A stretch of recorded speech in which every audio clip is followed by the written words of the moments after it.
بسم اللہ الرحمن الرحیم۔ السلام علیکم بختاور اسلامک ٹی وی کے معزز ناظرین، امید کرتی ہوں کہ اللہ پاک کے فضل و کرم سے آپ سب خیر و عافیت سے ہوں گے۔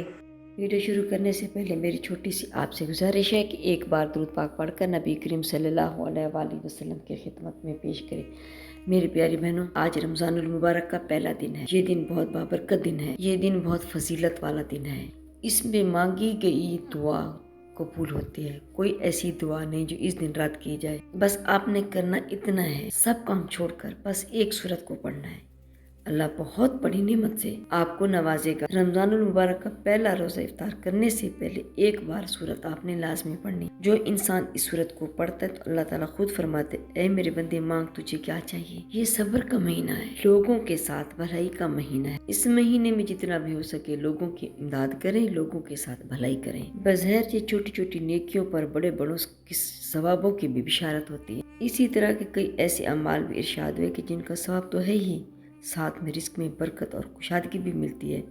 اسی طرح قرآن پاک کی ایک چھوٹی سی صورت ہے، اگر میرے بتائے گئے طریقے کے مطابق آپ پڑھیں گے تو انشاءاللہ آپ کو دولت عطا کرے گا۔ یعنی اللہ پاک آپ کے لیے ایسے اسباب پیدا کرے گا اور آپ کی ہر پریشانی کو دور کرے گا، آپ کی ہر خواہش کو پوری کرے گا۔ اس صورت کے کمالات دیکھ کر آپ خود بھی حیران رہ جائیں گے، غیب سے دولت ہاتھ آ جائے گی۔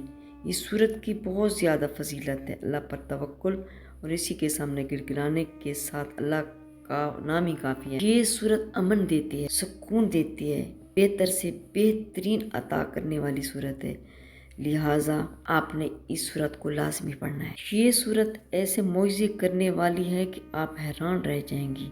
اللہ تعالیٰ آپ کو معجزہ دکھائے گا جیسے ہی آپ یہ صورت پڑھ کر دعا کریں گے۔ میری پیاری بہن، یہ مجرد وظیفہ رزق اور دولت کے لیے ہے جو میں آج آپ کو بتاؤں گی۔ میری پیاری بہن، اللہ کی ذات پر یقین کرتے ہوئے آپ نے یہ عمل کرنا ہے۔ اگر آپ بہت زیادہ پریشان ہیں، تکلیف میں ہیں، دکھ میں ہیں، بے اولادی کا شکار ہیں، رزق بند ہو چکا ہے، کاروبار بند ہو چکا ہے، تو آپ آج کے دن کو ضائع مت کرنا۔ آپ نے اس وظیفے کو لازمی کرنا ہے۔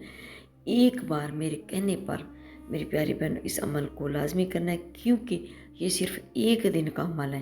افطار سے پہلے آپ نے اس عمل کو کرنا ہے، کیونکہ یہ برکتوں والا دن ہے۔ اس مہینے کی بہت زیادہ برکت ہے، بہت زیادہ فضیلت ہے، اور پہلے روزے کے دن جو بھی دعا مانگی جائے اللہ تعالیٰ اس کو قبول فرماتا ہے۔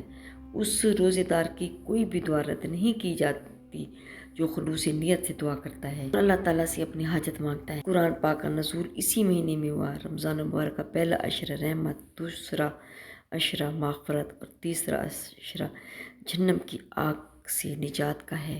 نبی کریم صلی اللہ علیہ وسلم کا ارشاد ہے، یہ چاند خیر و برکت کا ہے، یہ چاند خیر و برکت کا ہے، اور میں اس ذات پر مکمل ایمان رکھتا ہوں جس نے تجھے پیدا فرمایا۔ حضرت جبرائیل علیہ السلام نے دعا کی کہ ہلاک ہو جائے وہ شخص جس کو رمضان مبارک کا مہینہ ملے اور وہ اپنی بخشش نہ کروا سکے، جس پر حضرت محمد صلی اللہ علیہ وسلم نے ارشاد فرمایا، آمین۔ حضرت جبرائیل علیہ السلام کی یہ دعا اور حضرت محمد صلی اللہ علیہ وسلم کا آمین کہنا، اس دعا سے ہمیں رمضان مبارک کی اہمیت کو سمجھ لینا چاہیے۔ روزہ وہ عظیم عبادت جس کو اللہ تعالیٰ نے اپنی طرف سے منسوخ فرمایا، اور قیامت کے دن اللہ تعالیٰ اس کا بدلہ اور اجر بغیر کسی واسطے کے بذات خود روزے دار کو عطا فرمائیں گے۔ اللہ تعالیٰ نے اپنے بندوں کے لیے عبادت کے جتنے بھی طریقے بتائے، ان میں سے کوئی نہ کوئی حکمت پوشیدہ ضرور ہے۔ نماز خدا کے وصال کا ذریعہ ہے، اس میں بندہ اپنے معبود حقیقی سے گفتگو کرتا ہے۔ روزہ بھی اللہ تعالیٰ سے لگانے کا ایک ذریعہ ہے۔ حدیث مبارکہ میں ہے کہ رمضان مبارک شہر اللہ، یعنی کہ رمضان اللہ تعالیٰ کا مہینہ ہے، جس سے پتہ چلتا ہے کہ اس مبارک مہینے سے اللہ تعالیٰ کا خصوصی تعلق ہے، جس کی وجہ سے رمضان المبارک دوسرے مہینوں سے ممتاز اور جدا ہے۔ جو شخص یہ صورت پڑھے گا اللہ پاک فرمائیں گے، مانگ میرے بندے تجھے کیا چاہیے۔ یہ قرآن پاک کی وہ صورت ہے کہ جب کوئی بندہ پڑھتا رہتا ہے تو اللہ اس کے ایک ایک آیت کے بدلے فوراً جواب دیتی ہیں۔ اس صورت کا پہلا حق اللہ تعالیٰ کی حمد و ثنا کا ہے، اور دوسرا حصہ بندے کی دعا اور درخواست کا ہے۔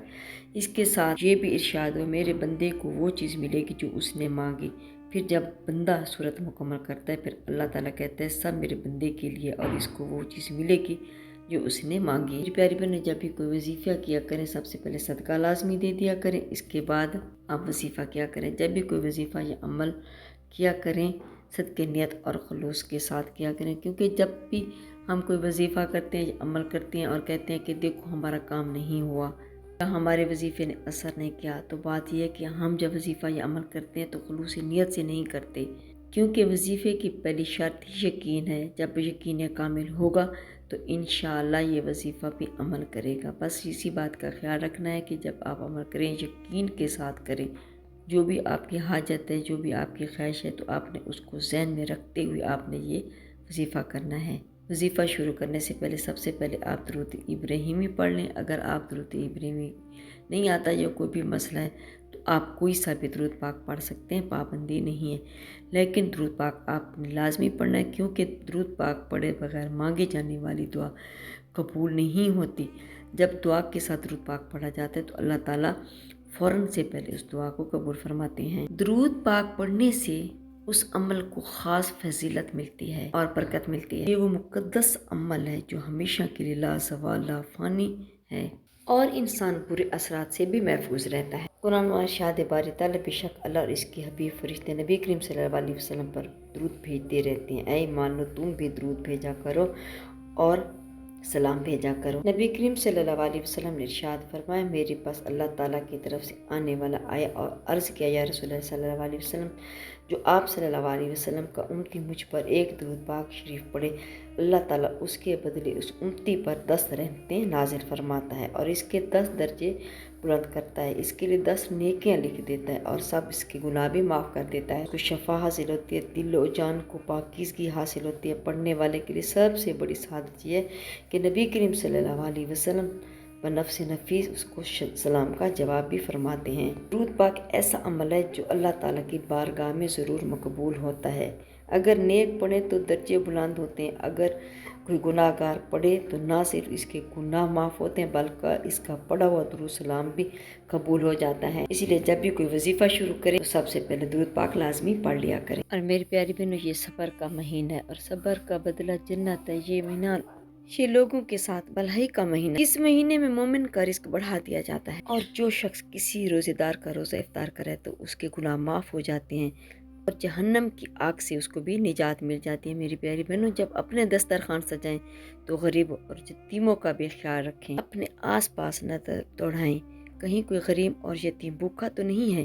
جب ہمارے دسترخوان طرح طرح کے کھانوں سے بھرے پڑے ہوں اور ہمارے پڑوس میں کوئی یتیم، کوئی بچہ بھوکا ہو یا پانی یا سوکھی روٹی کے ساتھ روزہ افطار کرے تو اللہ تعالیٰ اس سے ناراض ہوتا ہے۔ جب اپنے دسترخوان سجاؤ تو دوسرے کے دسترخوان پر بھی نظر لازمی دوڑاؤ، کیونکہ ہر محلے کا کچھ نہ کچھ اندازہ ہو جاتا ہے کہ کون غریب ہے، کون ٹھیک اس کے حالات ہیں، کسی کے حالات خراب ہیں، ماہ رمضان میں ان کو کوئی مسئلہ تو نہیں ہے۔ تو جب بھی آپ اپنا افطاری کا سامان لیں تو کسی غریب کے لیے تھوڑا بہت اگر آپ لے لیں گے تو اس سے بہت زیادہ آپ کو ثواب ملے گا۔ اگر آپ اپنے لیے 500 1000 کی کوئی چیزیں لیتے ہیں تو 50 چیز اس کے لیے بھی لے لیں جو غریب ہے، یتیم ہے، تاکہ وہ بھی روزہ افطار کرے اور اس کا ثواب بھی آپ کو ملے۔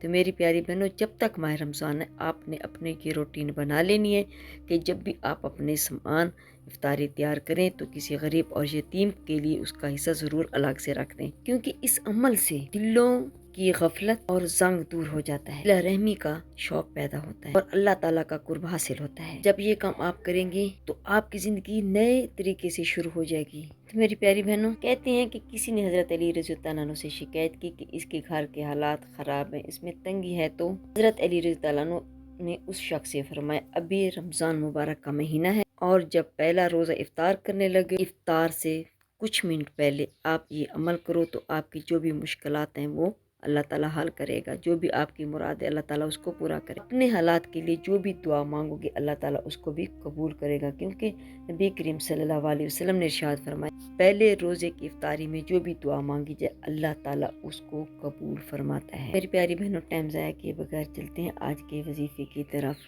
یہ بہت مختصر سا وظیفہ ہے۔ 10 منٹ پہلے آپ دسترخوان پہ بیٹھ جائیں، اپنے سامنے جو بھی آپ کا سامان افطاری کا وہ بھی اپنے پاس رکھ لیں۔ سب سے پہلے نبی کریم صلی اللہ علیہ وسلم کی ذات پر درود پاک بھیجیں 3 مرتبہ۔ اس کے بعد آپ ہاتھ اٹھا کر سورۃ فاتحہ پڑھیں جو کہ بہت مختصر ہے اور اس کی برکات بہت زیادہ ہیں، اس لیے سورت کا وظیفہ لازمی کریں۔ آپ نے اس سورت کو 41 مرتبہ پڑھنا ہے، پھر اپنی حاجات کے لیے اللہ تعالیٰ سے دعا مانگیں۔ انشاءاللہ اللہ تعالیٰ آپ کے حاجات اس وظیفے کی برکت سے پوری کرے گا۔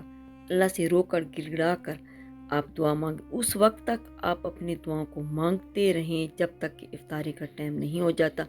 جب دیکھیں کہ افطار بالکل وقت قریب آ گیا، اذان آنے والی ہے، تو آپ اپنی دعا کو ختم کر کے آپ اپنا روزہ افطار کریں۔ میری پیاری بہنوں، میری کوشش تو یہی ہوتی ہے کہ اچھی سے اچھی ویڈیو لے کے آپ کی خدمت میں پیش کروں تاکہ آپ اسے زیادہ سے زیادہ فائدہ اٹھا سکیں۔ میری پیاری بہنوں، میری چھوٹی سی آپ سے گزارش ہے کہ میری ویڈیو دوسروں کے ساتھ شیئر لازمی کر دیا کریں تاکہ دوسرے بہن بھائی بھی اس سے فائدہ اٹھا سکیں۔ جزاک اللہ۔ اگر میری آج کی ویڈیو آپ کو اچھی لگی ہو تو لائک کریں، شیئر کریں، سبسکرائب کریں، بیل آئکن کو پریس کریں تاکہ ہر آنے والی میری ویڈیو آپ تک بآسانی پہنچ سکے اور میری حوصلہ افزائی ہو۔ فی امان اللہ۔